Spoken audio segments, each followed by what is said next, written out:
Тарих апай көрсе айырады. Ең ауқатты тұрған казактар.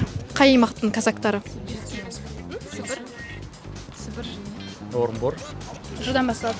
Жетісу. Жоқ. Ой, жайық қазақтары. Дұрыс. Мөденің мұрагері кім? Сейчас, я забыла. Сейчас. Не мөде деген ғындардың. Мөде. Құн, я мөде. Да, мұрагері. Л. Нет, я не помню. Лау. Лауди. Лаушан. Лауди өзі китаец.